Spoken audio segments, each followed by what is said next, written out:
Hi, this is Rich Johnson with twoguysflyfishing.net. Welcome to my very first fly tying video. I truly hope that you learned something. The fly I'm going to be tying is called a Softshoe. It's a pattern that I first saw on a Facebook site, Stupid Simple Fly Tying. Wonderful group to hang out with. It was posted by one of its members, Jerry Shillcock. He owns Paradise Fly Tying, and this is one of his more popular and effective patterns in his area. I really like the concept of this, so decided to tie some up in a hare's ear theme for my bug box, and also share it out on this video. So let's get started. For my fly fishing up here, I'm using a size 10 standard wet fly hook. Of course, smaller and bigger if you want to, as well as a 1X would probably work well. For thread, I'm using Veevus 8/0. I'm using it in a brown just because it kind of matches the hare's ear color. We're going to use oval gold tinsel. Tail material of Pheasant tail fibers. Body is a custom blend of hare's ear. I've added some amber sow dubbing in here. Gives it a little bit more of a golden color, as well as has slight strands of sparkle in there. And for a hackle, we're going to be using Partridge, the brown portion off of the back, as it matches again the hare's ear. So let's get started tying. Attach your thread on, wraps, cut it off. Tie my rib on first, and I'm going to share how I like to tie mine. A couple of loose wraps to hold it. I roll it down to my far side of the hook shank and bind it down. And I'm going to show you why here in just a little bit. Tail, again, ringneck pheasant. 5 or 6 strands, kind of personal preference, it's yours.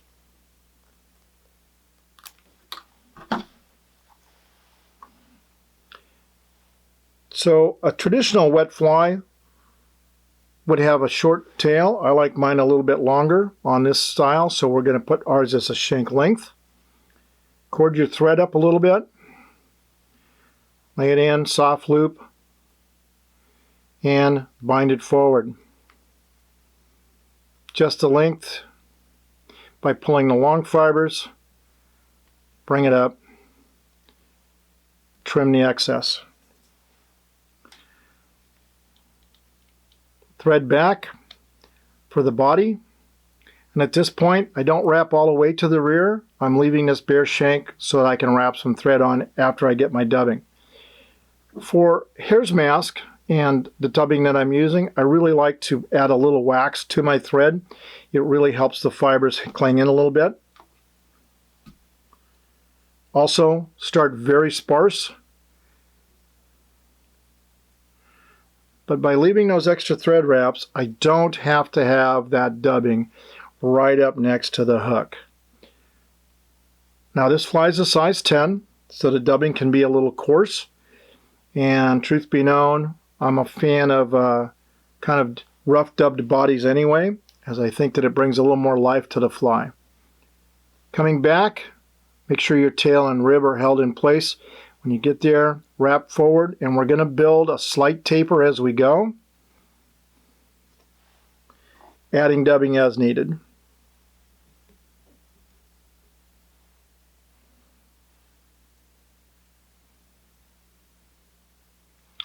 By the way, if you have dry hands like I do, moistening your fingers will really help keep that dubbing in place.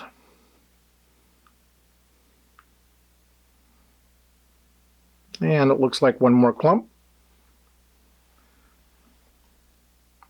Again, moisten my fingertips. And just what I think I'll need for a couple of more wraps. And there we go. All right, hackle pliers. Back to the back, grab the ribbing. Now, by tying the ribbing on my far side of the hook, when I take the ribbing and I go to pull it, it actually tugs that ribbing to the bottom side, and that's where it starts. and then nice even spirals up. Now, because we're adding a wing on this fly, I like to tie my ribbing off on the bottom. That kind of keeps the top of the hook shank flat with no major bumps. Clip the excess, and at this point, if you got some fibers that are sticking out that you really don't, trim them off with your scissors. All right, the secret ingredient for this, the soft shoe. Snowshoe hare's foot. These fibers that run along the bottom here, all of these hairs, they're super kinky. They're really basically waterproof, and we want to stay it. Now there's some color variation on this particular foot where we got some dark and some golden here. I'm kind of shooting for this golden tan. So come in, clip a small clump out. The fibers are not very long, so like on this tan, I got to get as much length as possible. Check, see if I've got any fibers or extra long ones I want to pull out. In this clump I don't. Little trick, moisten my fingers and I roll these fibers together, and then I can gently kind of pick out all of the under fur from the rest. Go to tie it in, reverse it, like my right hand, roll those fibers together, kind of keeps that as a bundle. Now I can measure, again I want it to go a little bit past the body, measure with my right, crossed pinch, trim off with my left. Okay, at this point, spin your thread a whole bunch, a bazillion times counterclockwise. One of my favorite words, a bazillion. What that does is it cords it up and also will cause the thread to jump back up onto this hair and gives that cord something to tie it into. So soft loop back in. Oops, let's do that again. Grab that hair, bind it down with a few wraps, straighten everything up, make sure it looks good, pre-net anything, and we're good to go. So the feather we're using is the back off of a partridge, a little on the brown side. So I like, again, my fiber length. I want it a little longer, at least as long as a wing, maybe more towards the length of what's called a spider as opposed to a traditional wet fly. I trim off the fluff off the base. Couple of things that gives me a handle to grip onto, also gets it out of my way. Preen the fibers back from the tip. A little moisture again just to help. Once you have this little triangle, this is your tie-in spot. You want to cut that, but leave a little bit of that tip on here because that's what your thread's going to grip onto. Switch hands. Oops, I lost my grip. So we're going to grab it by the hack tips, by the hackle pliers, and again, stroke that back with my left hand. Cord my thread a little bit again to make it jump to the rear. Soft loop it on, make sure it's secure. Bind it down to the front. Hackle pliers again. Now at this point I'm going to warn you, partridge is extremely fragile here at the tip. You want to be very careful. If you put too much pressure, this will snap it and you'll have to start over again. As you wrap this, you want to fold these fibers back. Folding is where you get these hackle fibers to lean back a little bit. One wrap right in front of the other. Again, I live in Alaska, so our fish are pretty confident on bugs, and I can add a little more wraps than normal. Traditional wet fly may only have one or two. I've gotten like 3 on here. Preen those fibers. Tie off the stem 2 times minimum. Oh, all right. I got fancy, now I got to fix it. Hackle fibers, hackle pliers, grab it. All right. We're going to cut here for a minute. I'm going to go get another feather. We're back here. I have my new partridge hackle. I've cut back off the triangle. I've unwrapped my thread from the front back here to where I was originally tying on. I've recorded my, spun my bobbin counterclockwise.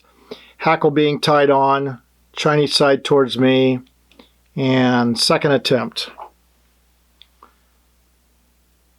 Hackle pliers, fold those hackles, fibers back.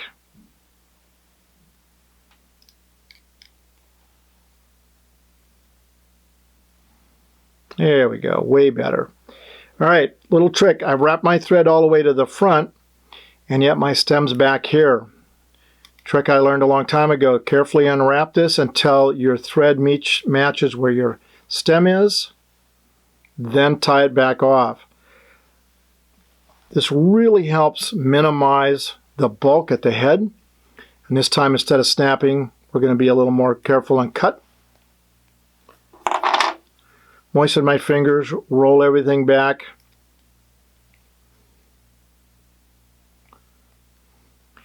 And I want to place a wrap or two back on those fibers to help collar it back. And at this point, a half hitch,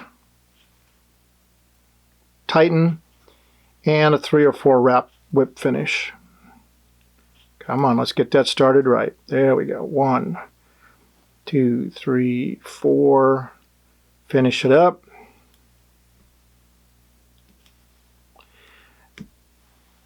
I'm comfortable using my fingers. I learned that way. Tools, actually, believe it or not, I struggle with them a little bit more. Finished fly. If you're up for it, little dab of head cement, or in this particular case, Sally Hansen's. Just enough to seal the wraps. Don't necessarily think that it's the shine and it's important.